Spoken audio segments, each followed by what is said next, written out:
समाज के वंचित वर्गों के लिए हमेशा समर्पित रहे समाजवादी सिद्दीकी। भारत सरकार शिक्षा बजट में निरंतर कर रही कटौती। फातमी। ललित नारायण मिथिला विश्वविद्यालय के जुबली हॉल सभागार में आयोजित कार्यक्रम को संबोधित करते हुए बिहार विधान परिषद में राजद के मुख्य सचेतक अब्दुल बारी सिद्दीकी ने कहा कि हम समाजवादी विचारधारा से आते हैं और समाज के वंचित वर्गों के उत्थान के लिए सदैव समर्पित रहे हैं।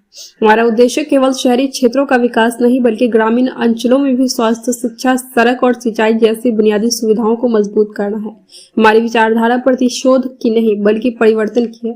हम भूतकाल के विवादों में उलझने के बजाय वर्तमान को संवार कर स्वर्णिम भविष्य का निर्माण करना चाहते हैं। उन्होंने राष्ट्रीय शिक्षा नीति की आलोचना करते हुए इसे शहरी और ग्रामीण क्षेत्रों के बीच भेदभावपूर्ण बताया और शिक्षा को सुलभ बनाने की दिशा में अधिक प्रयास करने की आवश्यकता पर बल दिया। कार्यक्रम की अध्यक्षता राजद जिलाध्यक्ष उदय शंकर यादव ने करते हुए श्री सिद्दीकी का अभिनंदन किया।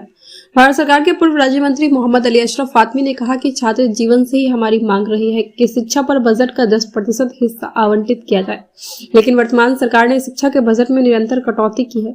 पिछले वर्ष की तुलना में इस वर्ष इसमें 15% की गिरावट दर्ज की गई है। यह सरकार विकास के बजाय भूतकाल की चर्चा में अधिक समय बिताती है और अपनी विफलताओं के लिए पूर्ववर्ती सरकारों को दोष देती है। वहीं विधायक ललित कुमार यादव ने कहा कि हम समाजवादी विचारधारा के अनुरूप समावेशी और समानता आधारित उत्कृष्ट शिक्षा प्रणाली को बढ़ावा देना चाहते हैं। पिछली बार हमारी सरकार ने रोजगार सृजन और शिक्षकों के मान सम्मान के लिए महत्वपूर्ण कार्य किए थे। इस मौके पर पूर्व विधायक डॉक्टर फराज फातमी, पूर्व विधायक ऋषि मिश्रा आदि ने विचार रखे। वहीं अतिथियों का स्वागत प्रेमचंद यादव उर्फ भोला यादव ने किया। कार्यक्रम में पूर्व महापौर ओम प्रकाश खेरिया, अफजल अली खान, विनोद मिश्रा, गणेश भारती, रामचंद्र यादव, भोला सैनी, महापौर अंजू आरा, उप महापौर नाजिया हसन, शिक्षक प्रकोष्ठ के प्रदेश अध्यक्ष कुमार राय, प्रदेश प्रवक्ता मोहन यादव, जिलाध्यक्ष गंगा प्रसाद यादव, शशि भूषण यादव, डॉक्टर मुकेश प्रसाद निराला, कुमार गौरव, महानगर अध्यक्ष राकेश नायक, युवा जिला अध्यक्ष अब्दुल बुखिया आदि मौजूद रहे।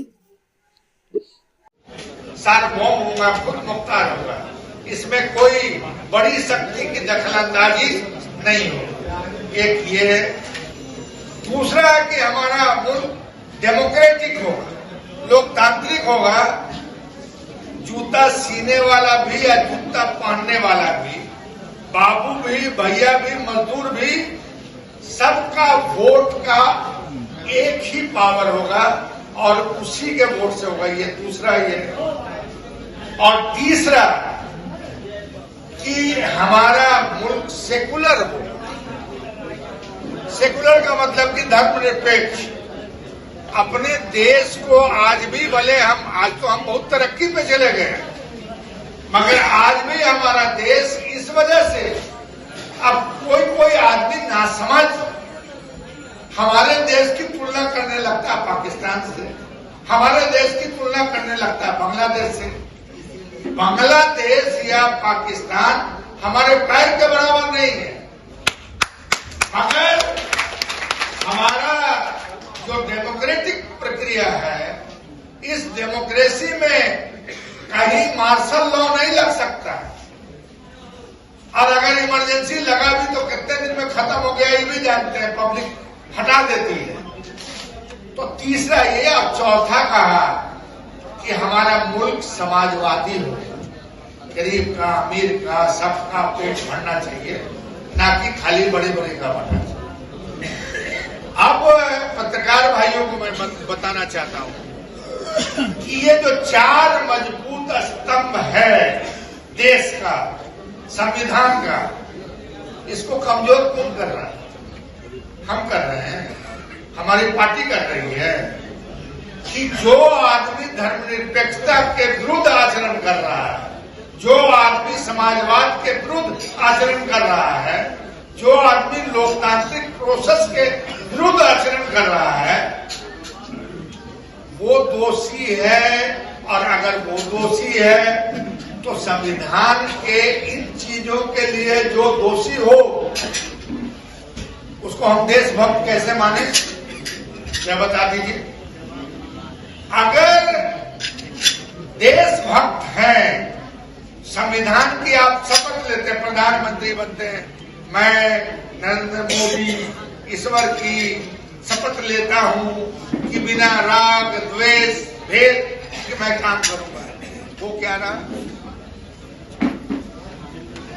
ये सारी चीजें प्रशिक्षण शिविर में विषय तय करके बताया जाएगा और हम इतने ही चाहेंगे कि आप मेरे लिए इतने दुआ करें।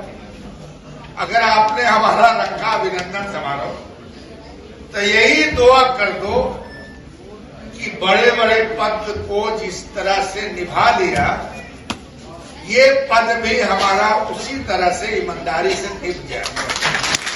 और आप सबों में किसकी दुआ कब कबूल हो जाए, मगर हम आशा करते हैं कि साहब हम जब बड़े जगह पर रोड देखा, बिल्डिंग देखा, कॉमर्शियल टैक्स देखा, फिनांस देखा, कोऑपरेटिव देखा, एग्रीकल्चर देखा, पीआरडी देखा, स्पोर्ट्स का क्या नहीं देखा,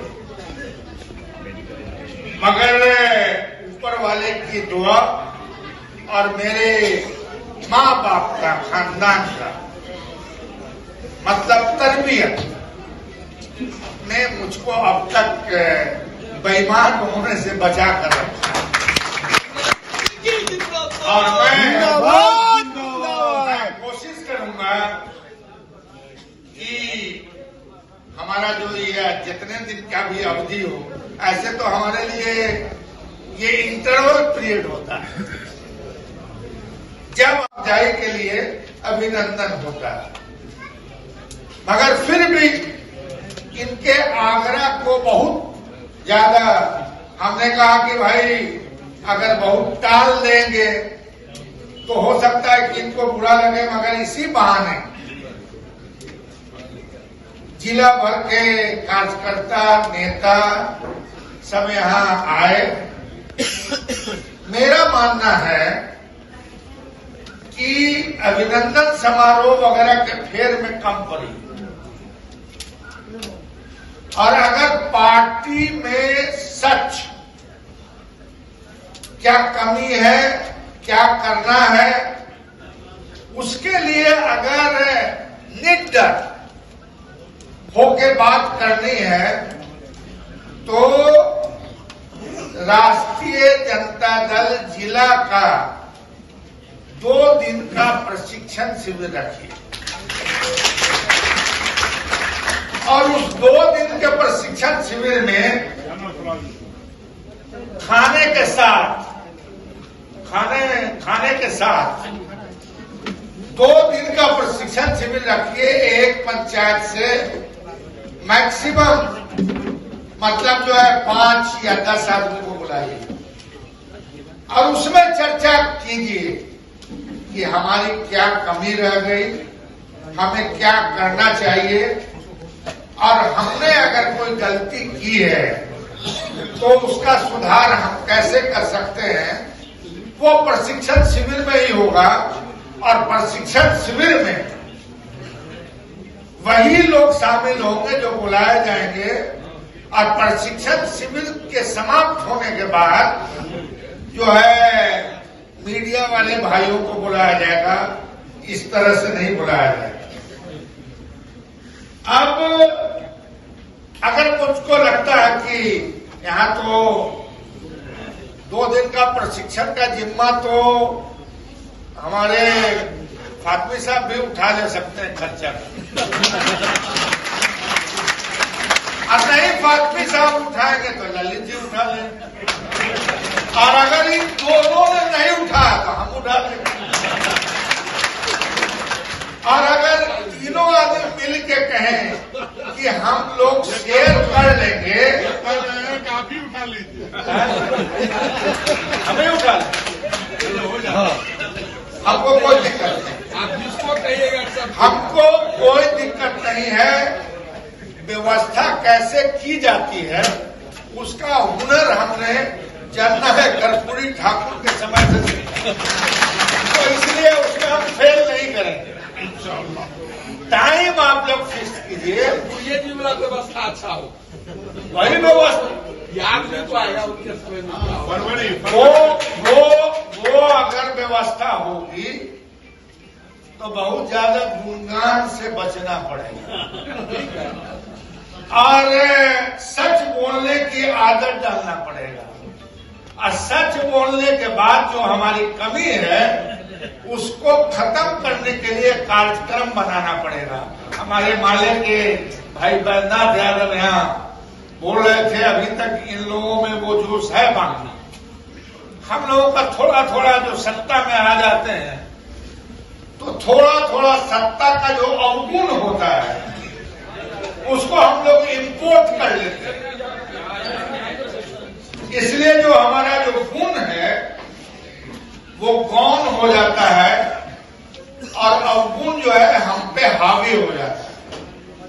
आजकल क्या है, आजकल जनरली हम देखते हैं जो हमारे कार्यकर्ता और नेता हैं, पता नहीं कौन जमाना से दो ही नारा सीखा है कि जब तक सूरज चांद रहेगा फला फला तेरा नाम रहेगा, समझा कि नहीं, वगैरह वगैरह नारा गढ़ने में सोशलिस्ट पार्टी और माले से मतलब लगता है उसमें लौटना पड़ेगा, मुझको लगता है। और सच बोलने की आदत डालनी पड़ेगी, मेरा अपना मानना है। तो मैं भले ये कहने को अभिनंदन समारोह है मगर मैं इसे अभिनंदन समारोह नहीं मानता।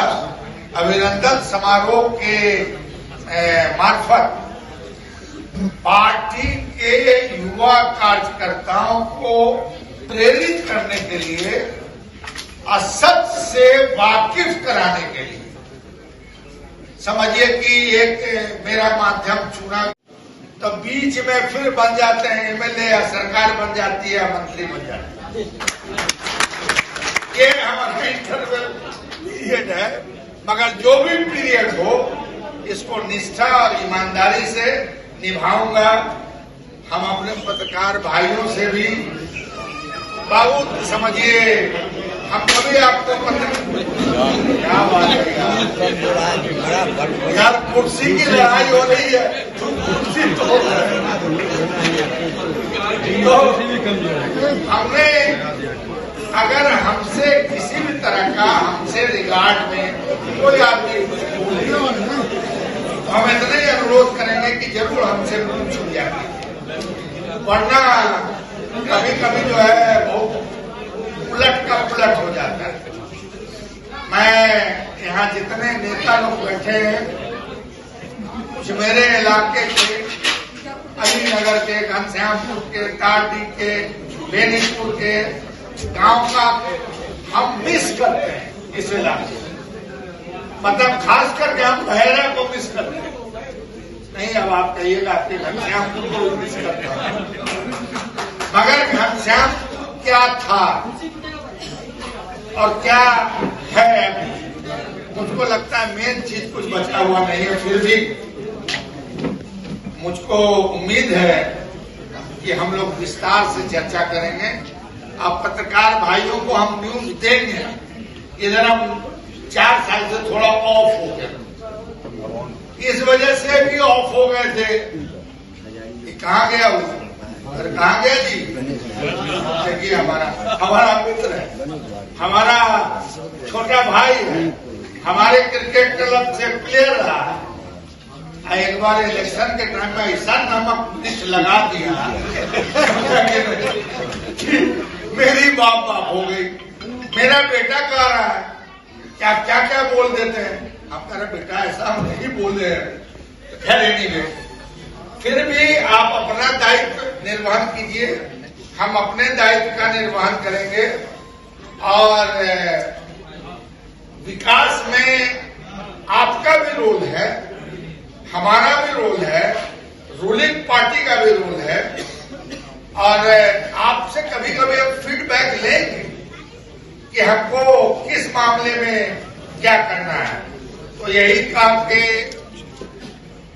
मैं अपनी बात समाप्त करता हूं कि आपने मुझको जो ड्यूटी वाला सम्मेलन करके जो ड्यूटी दिया है उसमें खरे उतरे, इसको मैं अभिनंदन समारोह नहीं मानता हूं।